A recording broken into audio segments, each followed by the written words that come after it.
Mga kahuan, panoorin ang video na ito upang alamin ang pinaka-latest na balita tungkol sa lagay ng panahon at bagyo. Update today.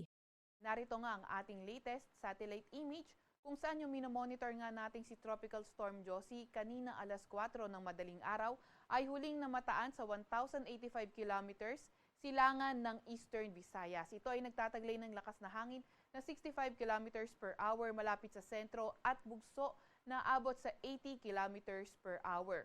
Kumikilos sa direksyong northwest sa bilis na 25 kilometers per hour. Sa susunod na slide, ipapakita na nga natin yung track forecast netong si Bagyong Josie.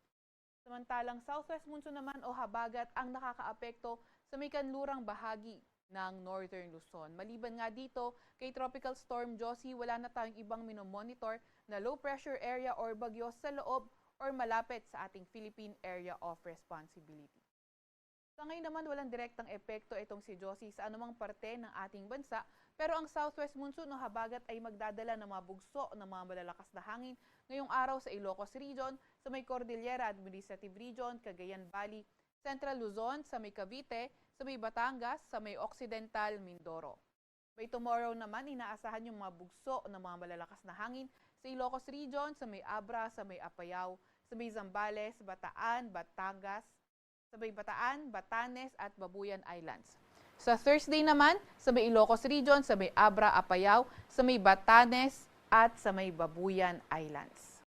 Sa ngayon naman, walang direktang epekto itong si Josie sa anumang parte ng ating bansa, pero ang southwest monsoon o habagat ay magdadala ng mga bugso ng mga malalakas na hangin ngayong araw sa Ilocos Region, sa may Cordillera Administrative Region, Cagayan Valley, Central Luzon, sa may Cavite, sa may Batangas, sa may Occidental Mindoro.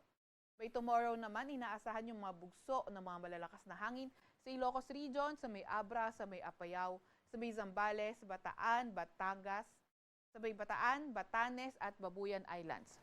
Sa Thursday naman, sa may Ilocos Region, sa may Abra, Apayao, sa may Batanes at sa may Babuyan Islands. Sa kasalukuyan, wala pa rin naman tayong gale warning sa kahit anong dagat baybay ng ating bansa.